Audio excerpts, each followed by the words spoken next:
Aujourd'hui, on va entamer le chapitre numéro 4, les provisions. Cette leçon s'adresse aux élèves deuxième année sciences économiques et aux élèves deuxième année sciences de gestion comptable.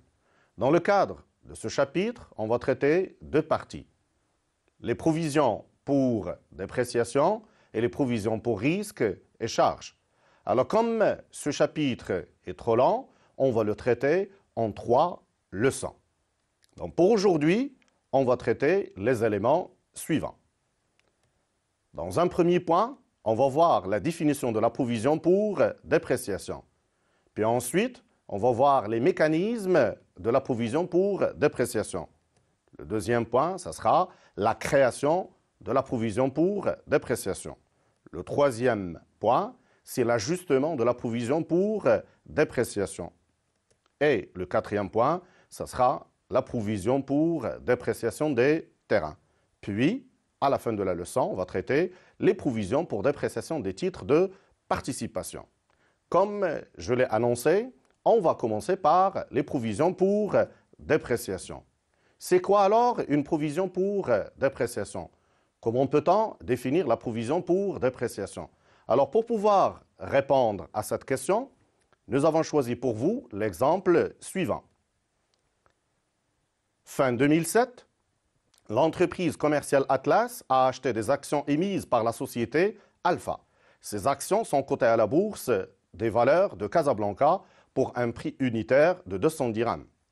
En raison des perspectives d'avenir de l'entreprise, les actions acquises sont qualifiées de titres de participation. Tout simplement, les actions seront conservées durablement par cette entreprise. Bien, alors on va voir maintenant l'évolution de la situation de ces actions. Alors pour pouvoir étudier l'évolution du cours boursier de ces actions, nous avons pu donc chercher des informations dans la bourse des valeurs de Casablanca. La situation de l'action Alpha se présente comme suit. Comme nous l'avons signalé dans notre exemple, les actions ont été achetées à 200 dirhams. Une année après, ça veut dire à la fin de l'exercice 2008, le cours des actions est le suivant. Il s'élève, comme vous le remarquez, à 180 dirhams. Alors on constate tout simplement qu'il y a une diminution de valeur. Cette diminution de valeur est égale à 20 dirhams. Donc la question qu'on doit se poser, pourquoi il y a eu cette diminution de valeur?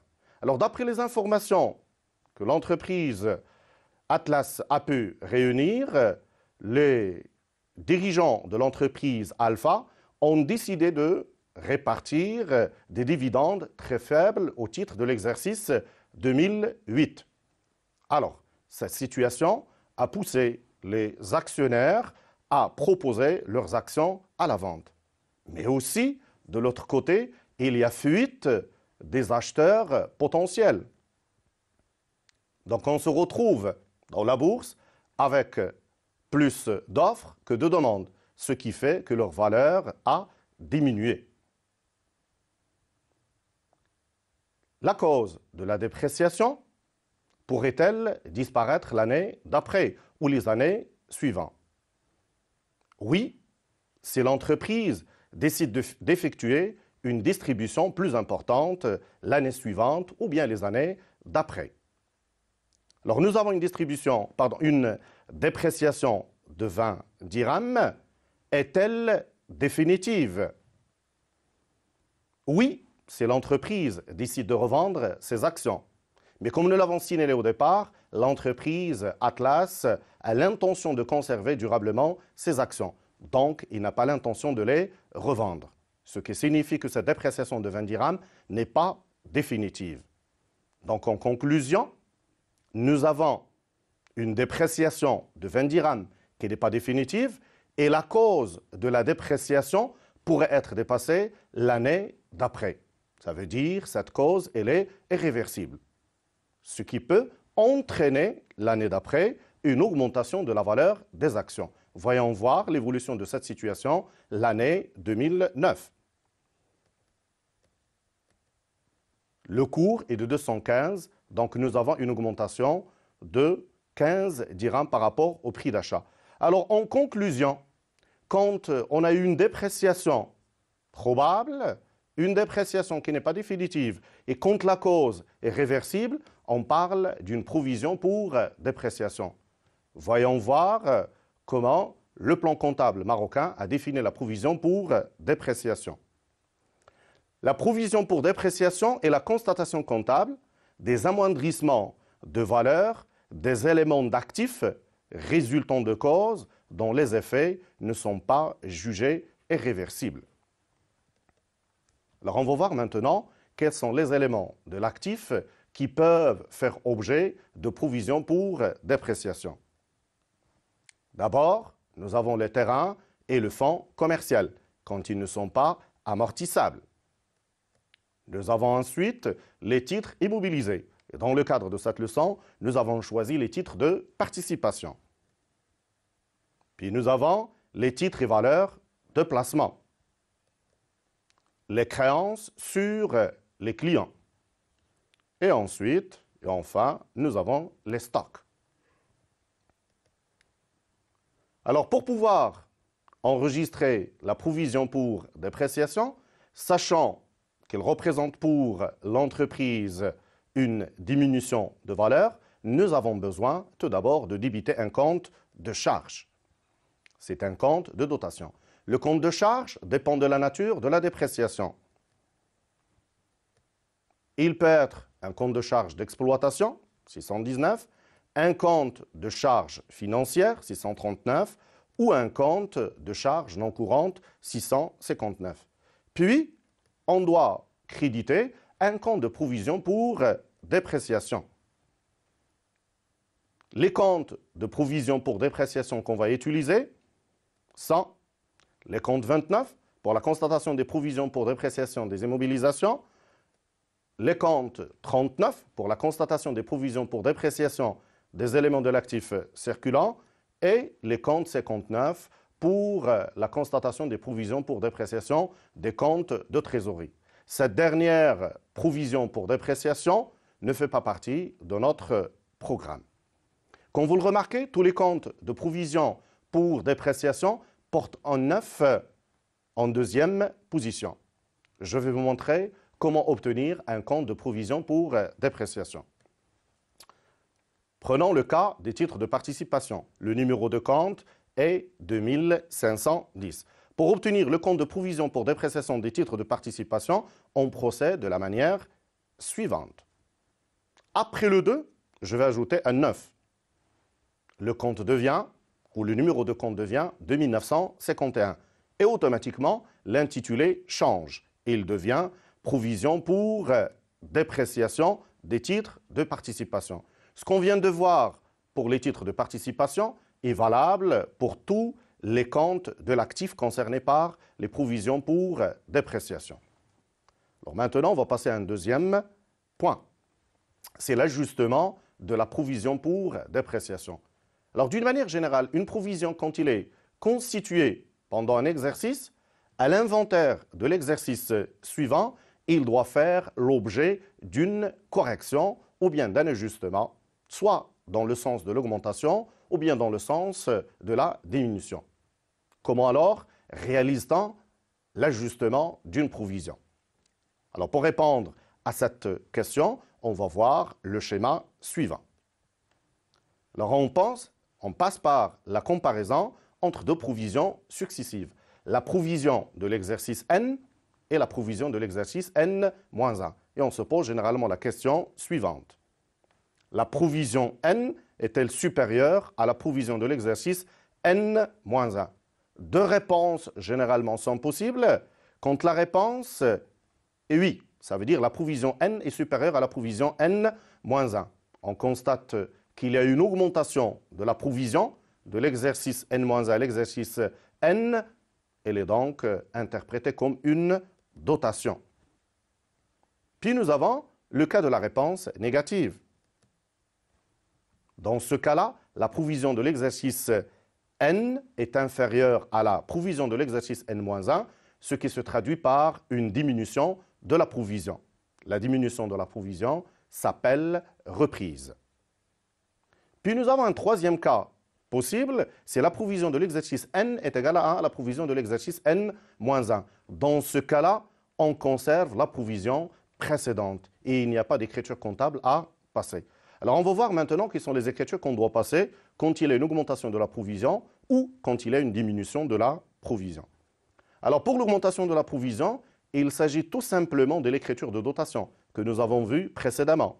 On débite un compte de dotation et on crédite un compte de provision pour dépréciation. Le montant que nous avons utilisé pour débiter ces deux comptes s'obtient en faisant la différence entre la provision de l'exercice N et la provision de l'exercice N-1. On va passer maintenant à l'écriture de reprise. L'écriture de reprise sur provision pour dépréciation n'est que le contraire de la provision de l'écriture de dotation aux provisions pour dépréciation. On débite le compte de provision pour dépréciation, on crédite le compte de reprise. 719, 739 ou 759. Ça dépend de la nature de la reprise. Le montant qui nous a servi pour débiter et créditer ces deux comptes provient aussi de la différence entre la provision actuelle et la provision précédente. Alors on va voir maintenant les différents cas d'éléments d'actifs qui sont concernés par les provisions pour dépréciation. On va voir dans un premier temps les immobilisations autres que financières. Et j'ai choisi pour vous, chers élèves, le cas des terrains. Dans un premier temps, on va voir la création de la provision. Pour étudier ce point, on va voir l'exemple suivant. Au cours de l'année 2007, l'entreprise Atlas a été informée par les services de la municipalité de la ville qu'une grande entreprise industrielle, peut-être une cimenterie, compte s'installer à proximité de ces terrains. Cette nouvelle situation risque de compromettre les chances de vente des terrains au meilleur prix. Au 31-12, ça veut dire à la fin de l'année 2007, le service financier estime les pertes à 500 000 dirhams. Je tire votre attention que l'événement est un événement exceptionnel, ça veut dire un événement courant. Donc, cette entreprise sera amenée à constater une provision de 500 000 dirhams. Alors, on va voir les comptes qu'on va utiliser. Alors, pour l'enregistrement de cette dotation, et comme l'événement exceptionnel, on va débiter un compte de dotation non courante. 65 962. Dotation non courante aux provisions pour dépréciation de l'actif immobilisé. Et on va créditer le compte 2930,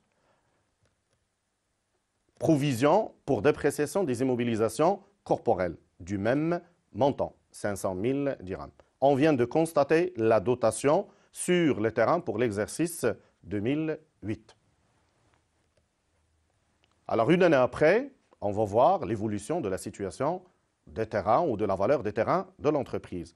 Au 31-12-2008, l'entreprise Atlas apprend que l'entreprise industrielle, ça veut dire la cimenterie, pourrait renoncer à son projet. Vu cette nouvelle situation, le service financier estime la perte à 300 000 dirhams. Alors, on va faire une petite comparaison pour l'ajustement, comme nous l'avons expliqué précédemment, une comparaison entre la provision 2007 et la provision 2008. La provision de l'année dernière était de 500 000 dirhams. La provision de 2008 est de 300 000 dirhams. On constate alors qu'il y a une diminution de la provision. Cette situation va se traduire par une reprise de 200 000 dirhams. Pour l'enregistrement de la reprise, on va utiliser les comptes suivants. On débite le compte de 1930, provision pour dépréciation des immobilisations corporelles de 200 000 dirhams. Et on crédite le compte 75 962, reprise non courante sur provision pour dépréciation de l'actif immobilisé, 200 000 dirhams. On vient de constater la diminution de la provision sur les terrains. On passe maintenant au deuxième élément, les immobilisations financières, le cas de la création de la provision. Au 31-12-2007, les titres de participation de l'entreprise Atlas présentent les informations suivantes. Nous avons les titres A, leur nombre est 250, ils ont été achetés à 195 dirhams Leur cours boursier fin 2007 est de 190 dirhams. Bien. Alors, on va voir, est-ce que la provision ou pas sur les titres A. La valeur d'inventaire des titres A est de 190 dirhams. Leur valeur d'achat est de 195. On constate que la valeur d'inventaire est inférieure au prix d'achat de 5 dirhams. Donc, l'entreprise a le droit à une provision de 5 dirhams par titre. Comme l'entreprise possède 250 titres, la provision totale est de 1250 dirhams. Donc, on passe maintenant à l'enregistrement de cette dotation sur les titres de participation. Alors, comme on vient de le voir à travers cet exemple, on constate la provision sur les titres d'une manière générale quand la valeur d'inventaire est inférieure au prix d'achat. Pour enregistrer la dotation sur les titres de participation, on va utiliser les comptes suivants. Je débite le compte 6392, dotation aux provisions pour dépréciation des immobilisations financières de 1250 dirhams. Je crédite le compte 2951, provision pour dépréciation des titres de participation du même montant. On vient de constater la provision pour dépréciation sur les titres A. Bien. Une année après, on va examiner la situation des titres pour éventuellement voir l'ajustement de provision. Fin 2008, la situation des titres de participation présente les informations suivantes. Nous avons les actions A, le nombre n'a pas changé, 250, le prix d'achat 195, le cours en bourse 193. Les actions B, 200, nous avons 650 et à la fin de l'année, la valeur finale est de 600 dirhams. Pour les actions C, nous avons un nombre de 500, le prix d'achat 300, valeur finale 320 dirhams.